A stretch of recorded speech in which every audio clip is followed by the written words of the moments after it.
Hi everyone, and welcome back to Learning Languages with Video Games. Last time we talked about learning aspects of Japanese written language through the concept notes of Mighty Number 9. The next mighty number I'd like to discuss is Mighty Number 4. He's another great example of understanding kanji through symbolism instead of phonetics. This kanji right here, for example. What does it look like?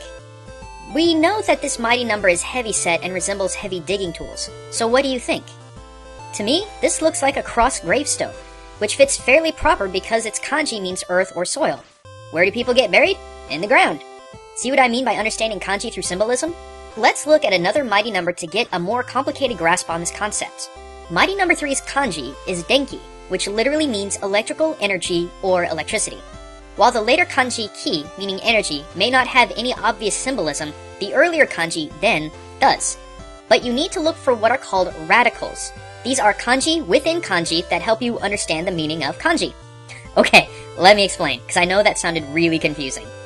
The kanji den is composed of two radicals. The top one is rain, or ame. What's usually accompanied with rain? Well, thunder, sure, but also lightning. Knowing this and knowing nothing about this kanji, we can already determine that this kanji has something to do with rain or rainy weather.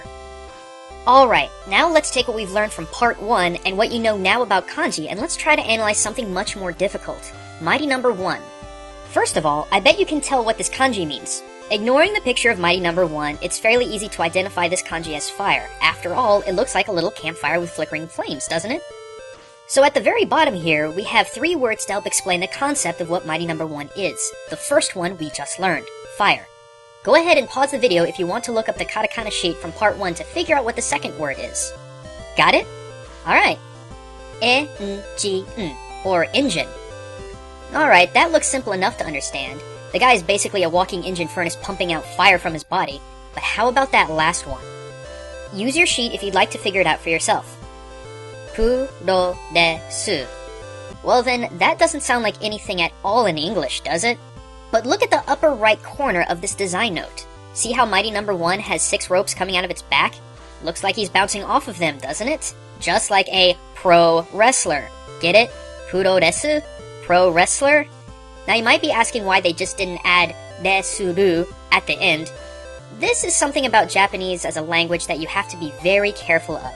Sometimes when borrowing foreign words, Japanese will either take 2 halves of an English word to make it one, the word sekuhara meaning sexual harassment, for example, or it'll just completely cut the other half out.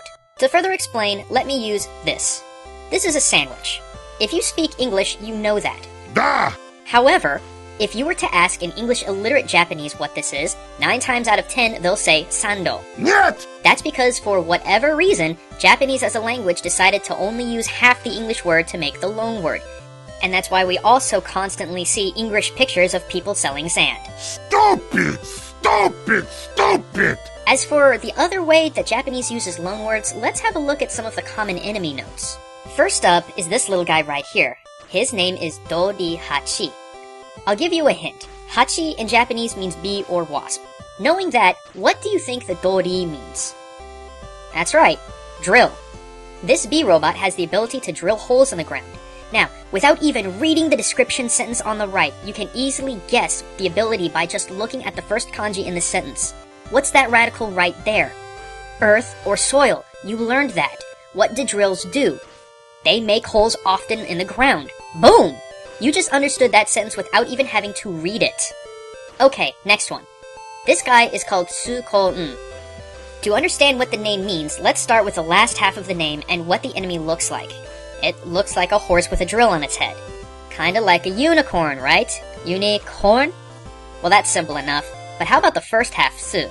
This comes from the native Japanese word suno, meaning horn. Makes sense, right? Suno or horn, unicorn? Like I said, Japanese is tricky sometimes, but if you break it down to what it looks and sounds like, you can understand a lot more than you think. The last bit of information I want to share comes from my favorite enemy in the game and probably one of the most iconic thus far, the cubes. There's a lot of notes here talking about their abilities, cores, and so on, but it's the eyes I want to explain here. First, take note that every one of these notes about the eyes is in katakana. Therefore, we might assume that all of these words are borrowed words if we follow the katakana rules that we learned in part 1.